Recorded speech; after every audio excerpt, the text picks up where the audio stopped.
एक अनजान खतरनाक वायरस जो पूरी दुनिया में बहुत तेज़ी से फैल रहा था, जिसने इंसान तो क्या जानवर तक को नहीं छोड़ा। आज की हमारी मूवी इसी सब्जेक्ट पर बेस्ड है। Hello everyone, welcome to new movie 431। तो कहानी की शुरुआत में हम जेरी और कैरन नाम के कपल को देखते हैं, जिनकी दो बेटियां हैं, रेचल और कोनी। जेरी पहले यूएन के लिए काम करता था। वो अपने काम में इतना माहिर था कि उसका आज तक एक भी मिशन फेल नहीं हुआ। मगर कैरन के कहने पर जेरी अपनी नौकरी छोड़ चुका है और वो अब अपनी फैमिली के साथ खुश है। जेरी अपनी फैमिली को लेकर कहीं जा रहा होता है तो देखता है कि आज ट्रैफिक बहुत ज्यादा है और लोग भी इधर उधर भाग रहे होते हैं। जेरी को कुछ समझ नहीं आता कि यहाँ क्या हो रहा है। तभी एक पुलिस वाला जेरी की गाड़ी का साइड मिरर तोड़ देता है। वो पुलिस वाला भी बहुत ज्यादा जल्दी में होता है तो जेरी अपनी गाड़ी से नीचे उतरकर देखने लगता है। तभी उसके सामने एक बहुत बड़ा ब्लास्ट होता है तो एक पुलिस वाला जेरी को वापस गाड़ी में बैठने को कहता है। जेरी जैसे ही अपनी गाड़ी में बैठता है तो उस पुलिस वाले को पीछे से आकर एक ट्रक उड़ा देता है। ये देखकर जेरी समझ जाता है कि कोई बहुत बड़ी मुसीबत आने वाली है। जेरी अपनी गाड़ी को उस ट्रक के पीछे कर लेता है। वो ट्रक अपने सामने वाली गाड़ियों को उड़ाता आगे बढ़ता रहता है। जेरी की बेटी रेचल ये सब देखकर बहुत ज्यादा डर जाती है तो जेरी उसे देखने लगता है और तभी जेरी की गाड़ी को एक एम्बुलेंस आकर उड़ा देती है। मगर जेरी और उसकी फैमिली सेफ होती हैं और यहाँ जेरी देखता है कि लोग ज़ॉम्बीज़ बनकर एक दूसरे को काट रहे होते हैं और देखते ही देखते कुछ ही घंटों में पूरा शहर ज़ॉम्बीज़ में बदल जाता है। जेरी यहाँ एक खास बात नोटिस करता है कि ज़ॉम्बी के काटने के बाद इंसान 12 सेकंड में ज़ॉम्बी में बदलता है। जेरी अपनी फैमिली को दूसरी गाड़ी में बैठाकर वहाँ से भागने लगता है। तभी ज़ॉम्बीज़ उसकी गाड़ी पर हमला कर देते हैं मगर कैरन और जेरी उन्हें संभाल लेते हैं और वहाँ से निकल जाते हैं। फिर हम शहर को देखते हैं। वो मंजर बहुत ही खौफनाक होता है। उधर रेचल की तबीयत बहुत ज्यादा खराब हो जाती है। दरअसल रेचल अस्थमा की मरीज होती है। कैरन जेरी को बताती है कि रेचल का इनहेलर हमारी गाड़ी में ही रह गया है। ये सुनकर जेरी गाड़ी रोक देता है और रेचल के पास आ जाता है और उसे हिम्मत देता है। वहीं कोनी को उस गाड़ी में एक गन मिलती है तो जेरी कोनी से उस गन को लेकर अपने पास रख लेता है। तभी जेरी को उसके दोस्त थेरी अडोनी का कॉल आता है। वो जेरी से पूछता है कि तुम इस वक्त कहाँ हो। जेरी जवाब देता है कि मैं इस वक्त हाईवे पर हूँ और उत्तर की ओर जा रहा हूँ। थेरी कहता है कि मैं तुम्हारे लिए हेलीकॉप्टर भेज रहा हूँ, तुम किसी ऊंची जगह पर चले जाओ ताकि हमारे लोग तुम्हें देख सकें। और कहता है कि मैं तुम्हें इसलिए नहीं बचा रहा हूँ कि तुम मेरे दोस्त हो, बल्कि तुम्हें इसलिए बचा रहा हूँ कि हमें तुम्हारी जरूरत है। जेरी वहाँ से एक मॉल में आ जाता है। कैरन जेरी से कहती है कि तुम रेचल की दवा ले लो, मैं तब तक कुछ खाने के लिए ले लेती हूँ। जेरी रेचल को लेकर एक मेडिकल स्टोर में आ जाता है। यहाँ एक आदमी इन्हें दवा देता है। तभी कोनी जोर जोर से चिल्लाने लगती है तो जेरी देखता है कि कैरन के साथ कुछ लोग जबरदस्ती कर रहे हैं। जेरी उनके एक आदमी को गोली मार देता है। ये देखकर उसके बाकी साथी वहाँ से भाग जाते हैं। तभी वहाँ एक पुलिस वाला आता है। जेरी अपने हाथ ऊपर कर लेता है मगर वो पुलिस वाला वहाँ जेरी को पकड़ने नहीं बल्कि अपने परिवार के लिए कुछ लेने आया होता है, क्योंकि अब दुनिया में कोई सरकार कोई कानून नहीं रहा। जेरी वहाँ से भागकर एक बिल्डिंग के अंदर आ जाता है। यहाँ एक रशियन फैमिली उन्हें अपने कमरे में बुला लेती है। उनका एक बेटा है जिसका नाम टॉमी है। टॉमी इन सबको खाना देता है। यहाँ जेरी रेडियो पर न्यूज सुनता है तो उसे पता लगता है कि ये वायरस पूरी दुनिया में बहुत तेजी से फैल रहा है। जेरी अपनी फैमिली के साथ यहाँ रात गुजारता है और सुबह जेरी उस रशियन फैमिली को अपने साथ चलने को कहता है मगर उन्हें लगता है कि वो अपने घर में ज्यादा सेफ हैं और वो जेरी को मना कर देते हैं। जेरी खुद को तैयार कर अपनी फैमिली को लेकर टेरेस पर जाने लगता है। तभी कुछ ज़ॉम्बीज़ जेरी पर हमला कर देते हैं। जेरी उन्हें रोकने लगता है और कैरन अपनी बेटियों को लेकर टेरेस पर आ जाती है और हेलीकॉप्टर को सिग्नल दे देती है। वहीं जेरी के पास टॉमी आ जाता है। जेरी समझ जाता है कि टॉमी के पेरेंट्स अब नहीं रहे। जेरी उसे लेकर टेरेस पर आ जाता है और कैरन से कहता है कि मेरे पास मत आना, और खुद टेरेस की दीवार पर जाकर खड़ा हो जाता है और सेकंड गिनने लगता है। दरअसल जेरी के मुंह में एक ज़ॉम्बी का खून चला जाता है तो जेरी को लगता है कि अब वो भी एक ज़ॉम्बी बन जाएगा, तो वो अपनी फैमिली को बचाने के लिए ऐसा करता है। मगर जेरी को कुछ नहीं होता और यहाँ उसे ये भी पता लगता है कि ज़ॉम्बी का खून मुंह में जाने से इंसान इन्फेक्टेड नहीं होता। फिर ये सब लोग हेलीकॉप्टर में बैठकर वहाँ से एक क्रूज पर आ जाते हैं। यहाँ थेरी उन्हें देखकर राहत की सांस लेता है। यहाँ और भी लोग होते हैं। थेरी जेरी को बताता है कि प्रेसिडेंट मर चुके हैं। चारों तरफ अफरा तफरी मची है। थेरी जेरी को वहाँ के कंट्रोल रूम में ले आता है। यहाँ फोसबैक नाम का डॉक्टर उन्हें बता रहा होता है कि ये एक वायरल है और कुछ नहीं, और किसी भी वायरस की तरह जब हमें इसका स्रोत मिल जाएगा तो हम इसकी वैक्सीन बना लेंगे। थेरी जेरी को बताता है कि सबसे पहले ज़ॉम्बीज़ का जिक्र एक ईमेल में हुआ था जो हमें साउथ कोरिया के कैंप हैम्फ्री से भेजी गई थी। इसके बाद उन लोगों से हमारा कॉन्टैक्ट टूट गया। अगर एक बार हमें पता चल जाए कि इस वायरस की शुरुआत कहाँ से हुई थी तो शायद हम इस महामारी को रोक सकते हैं। तभी वहाँ पर जर्नल आते हैं और जेरी को कहते हैं कि थेरी ने तुम्हारी बहुत तारीफ की है, इसीलिए हम तुम्हें डॉक्टर के साथ साउथ कोरिया भेजना चाहते हैं। मगर जेरी जर्नल को मना कर देता है। इस पर जर्नल जेरी को धमकी देता है कि अगर तुम इस मिशन में हमारा साथ नहीं दोगे तो मैं तुम्हें और तुम्हारी फैमिली को इस जहाज से उतार दूंगा। ये सुनकर जेरी जर्नल की बात मान लेता है है और आकर सारी बात कैरन को बताता है। हालांकि कैरन नहीं चाहती कि जेरी इस मिशन पर जाए, मगर वो अपनी बच्चियों के लिए जेरी को साउथ कोरिया भेजने के लिए मान जाती है। जेरी वहाँ से उस टीम के साथ निकल पड़ता है और रास्ते में डॉक्टर से पूछता है कि तुम्हें लगता है कि हमें वहाँ कुछ मिलेगा। इस पर डॉक्टर जवाब देता है कि हाँ, और कहता है कि सबसे खतरनाक वायरस की सबसे बड़ी कमजोरी उसी के अंदर छिपी होती है, बस हमें उस कमजोरी को ढूंढना है। फिर ये लोग साउथ कोरिया पहुंच जाते हैं और प्लेन से उतरने लगते हैं। तभी ज़ॉम्बीज़ इन पर हमला कर देते हैं। उन ज़ॉम्बीज़ को देखकर डॉक्टर बहुत ज़्यादा घबरा जाता है और वापस प्लेन में जाने लगता है। तभी डॉक्टर का पैर फिसल जाता है और उसके हाथ से गोली चल जाती है और डॉक्टर मर जाता है। तभी वहाँ पर कोरियन टीम आकर बाकी सबको बचा लेती है और अपने साथ अंदर ले आती है। उस टीम का कैप्टन जेरी से पूछता है कि तुम यहाँ क्यों आए हो।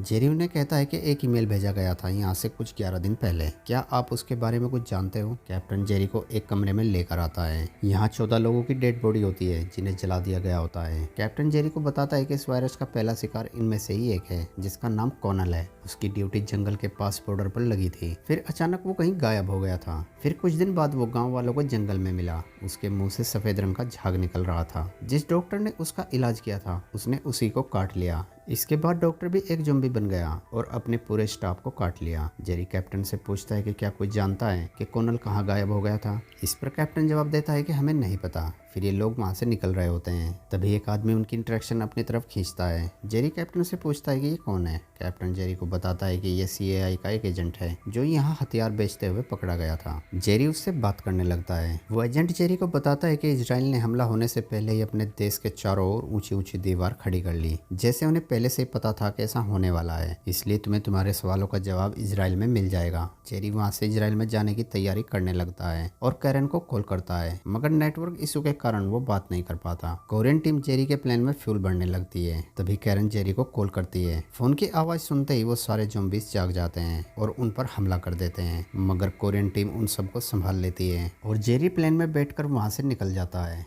और यहाँ से इजराइल में पहुँच जाता है। यहाँ जेरी यर्गन नाम के आदमी से मिलता है जो मसाद का एक आला अफसर है। जेरी यर्गन से पूछता है कि इजराइल को कैसे पता चला इस वायरस के बारे में। वो जवाब देता है कि हमें एक हिंदुस्तानी जर्नलिस्ट ने खबर दी थी बहुत साल पहले। उसने हमें बताया कि हम ज़ॉम्बीज़ से लड़ रहे हैं। ये खबर मिलते ही हमने अपने देश के चारों ओर ऊंची ऊंची दीवार खड़ी कर ली ताकि अगर कभी ऐसा हो तो हम बच जाएं। इस पर जेरी उससे पूछता है कि क्या सबसे पहला पेशेंट इंडिया से था। यर्गन जवाब देता है कि मुझे नहीं पता, इसका जवाब तो तुम्हें इंडिया में ही मिल सकता है। फिर जेरी उन दीवारों को देखता है जिनके बाहर बहुत सारे ज़ॉम्बीज़ होते हैं। तभी वहाँ के कुछ लोकल लोग अपना फेस्टिवल मनाने लगते हैं। वो लोग बहुत ज़्यादा शोर कर रहे होते हैं। अब क्योंकि जेरी जानता है कि शोर ज़ॉम्बीज़ को अपनी तरफ आकर्षित करता है तो जेरी यर्गन को उन्हें रोकने को कहता है, मगर तब तक ज़ॉम्बीज़ एक के ऊपर एक चढ़कर उस दीवार को पार कर लेते हैं और वहाँ मौजूद लोगों पर हमला करना शुरू कर देते हैं। यर्गन एक टीम को जेरी के साथ भेजता है और जेरी से कहता है कि ये तुम्हें एयरपोर्ट तक पहुंचा देगी। यहाँ पर भी जेरी एक खास चीज नोटिस करता है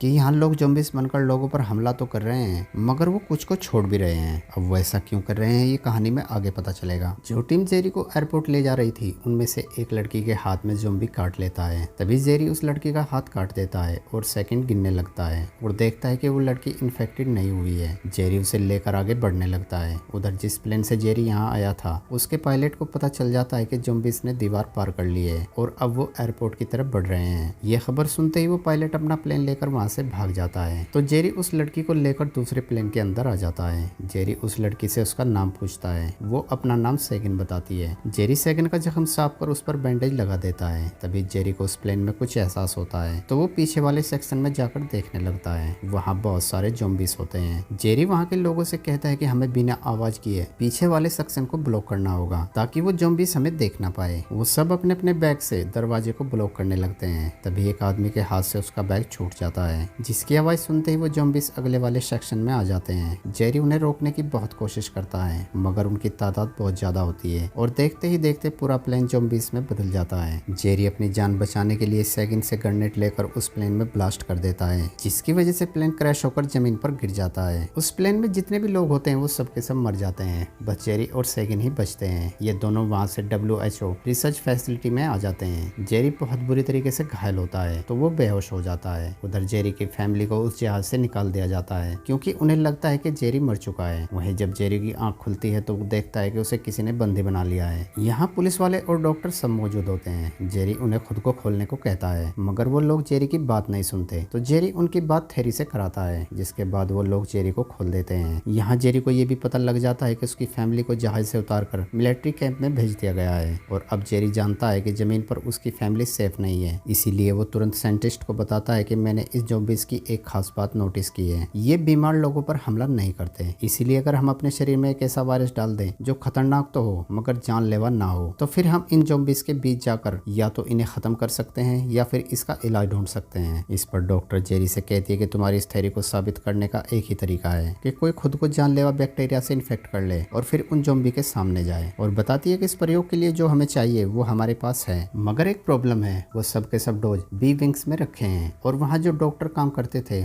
वो अब सब के सब ज़ॉम्बी बन गए हैं और हमें जो चाहिए वो वार्ड नंबर 139 में रखा है, जिस तक पहुँचने के लिए तुम्हें सारे ज़ॉम्बीज से बचकर जाना होगा। जेरी अपनी फैमिली को बचाने के लिए ये रिस्क उठाने के लिए तैयार हो जाता है। जेरी के साथ सेंगिन और एक डॉक्टर आता है ताकि वो जेरी को वार्ड नंबर 139 तक पहुंचा सके और उस डोज को हासिल कर सके। ये लोग दबे पांव आगे बढ़ रहे होते हैं तभी डॉक्टर किसी चीज से टकरा जाता है जिसकी आवाज सुनकर वो सारे ज़ॉम्बी उनके पीछे लग जाते हैं। जेरी बड़ी चालाकी से डॉक्टर और सेंगिन को वहां से बाहर भेज देता है और खुद फंस जाता है। जेरी किसी तरह वार्ड नंबर 139 तक पहुंच जाता है मगर उस लैब का दरवाजा लॉक होता है। उधर बाहर जो डॉक्टर जेरी को देख रही होती है वो जेरी को कॉल करके उस दरवाजे का कोड बताती है। जेरी उस कोड को जानकर उस दरवाजे को खोल देता है और लैब के अंदर आ जाता है मगर यहाँ भी एक सबसे बड़ी प्रॉब्लम है कि जेरी को ये नहीं पता कि उसे कौन सा डोज उठाना है। इसीलिए जेरी वहाँ रखे सारे डोज उठा लेता है और वहाँ से जाने लगता है। तभी एक ज़ॉम्बी दरवाजे के सामने आकर खड़ा हो जाता है। अब जेरी के पास खुद को बचाने का एक ही रास्ता होता है कि वो उस डोज को खुद के अंदर इंजेक्ट कर ले, लेकिन जेरी को ये पता नहीं है कि उनमें से कौन सा डोज लेना चाहिए। फिर भी जेरी रिस्क लेते हुए उनमें से एक डोज निकाल कर खुद को इंजेक्ट कर लेता है और थोड़ी देर वेट करने के बाद दरवाजा खोल देता है। वो ज़ॉम्बी जेरी के पास होता है मगर वो जेरी पर हमला नहीं करता। ये देखकर बाहर खड़े डॉक्टर बहुत खुश हो जाते हैं और अब WHO को इस वायरस को रोकने का तरीका मिल जाता है। वो उसके टीके पूरी दुनिया में बांट देते हैं मगर वो अब तक ये पता नहीं लगा पाए कि इन सब की शुरुआत कहाँ से हुई थी। जेरी वहाँ से अपनी फैमिली के पास आ जाता है और यहाँ हमारी मूवी का एंड हो जाता है। दोस्तों वीडियो अच्छी लगी हो तो वीडियो को लाइक और चैनल को सब्सक्राइब जरूर करना। Thanks for watching.